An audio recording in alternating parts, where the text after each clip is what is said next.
What is one of the things about small islands that we might overlook sometime during the summertime?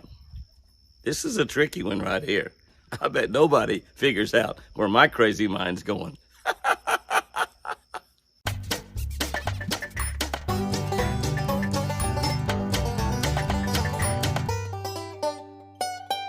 Good morning, guys and girls. September 5, we're looking at 2 Samuel 22:33, reading from a Catch a Better Life book.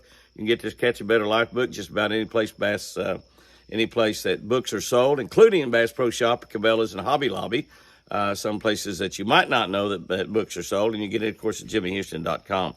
2 Samuel 22:33 says, God is my strength and my power, and he makes my way perfect. Oh, I love that one. Don't you love that one? God is my strength, he's my power, and he makes my way perfect. Here's what I wrote about that.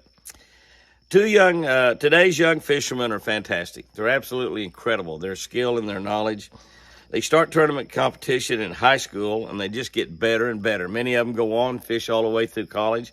Now, you know, they're 22, 23 years old, graduating from college, and they've been fishing tournaments sometime for 6 or 7 or 8 years. It's amazing. Are they as good are they as good or are they better than those earlier superstars? Huh? Are they better than the real superstars of the sport? How about Hank Parker? You remember Hank Parker? How about Ricky Green? Do you remember Ricky Green? Ricky Green, great tournament fisherman, qualified for the first 13 Bassmaster Classics. One of my dearest friends. I spoke at Ricky's funeral, carried him to the grave. I miss Ricky dearly. Got a picture of him and his beautiful wife, Betty, hanging there on a wall. Talked to his son, Keith, quite often. What about Ricky Green? Are they as good or better than Ricky Green? How about Bill Dance and Roland Martin? Remember Denny Brower? How about Denny Brower, Ricky Clunn, Kevin Van Dam? This list could fill pages of the superstars in this sport. I don't know. I don't know if they're better or not. But I do know one thing, young and old have in common. None are perfect. None of those fishermen are perfect. None of those guys make the money every single time. And for goodness sakes, every single one of them have gone a year or two and sometimes more without winning a single tournament. I love today's verse. It doesn't say that God makes me perfect. Well, I'm telling you what, I'm married to a woman that would like to see that happen. It doesn't say that God makes me perfect, although he will, one glorious day in heaven, make you and me perfect. He will.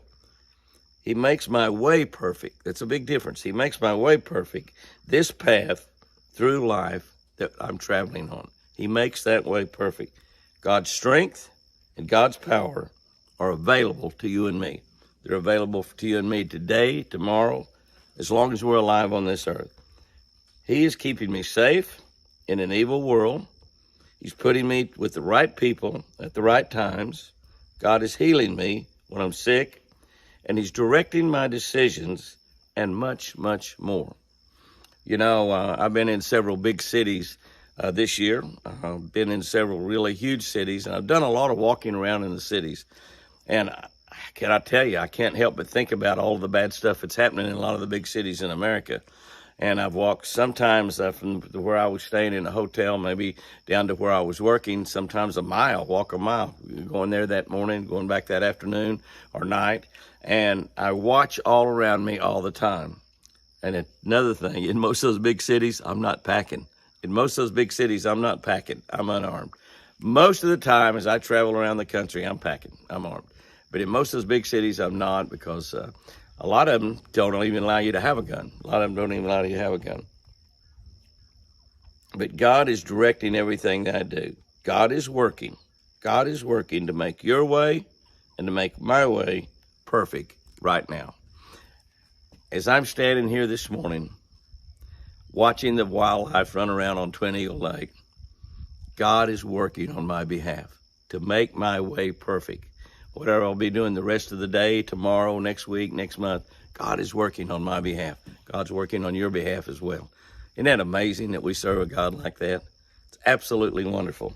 Here's our tip for today. This is a good tip right here, because this is something that a lot of people don't realize, and it was a surprise to me when I learned it many years ago. Bluegill, that's right. Bluegill often spawn on the shallow ends of islands. On the shallow ends of islands. You know, bluegill or a bass is in a bluegill family. He's in the perch family. And they often go deep in the summertime a lot. They spend a lot of their time out in deep water. So a lot of times they go to shallow islands, that islands have a shallow end when they're out deep and run up there and spawn.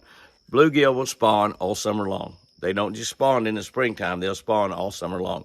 So most of them will spawn, you know, May and June, July, depending, but they'll spawn all summer long. So on the shallow ends of islands, it's a good place to fish because in the summertime, because there might be some bluegill spawning there. If there's bluegill there, probably going to be some big bass there. Guys and girls, go out there and have you a great one today. And remember, I sure do love you.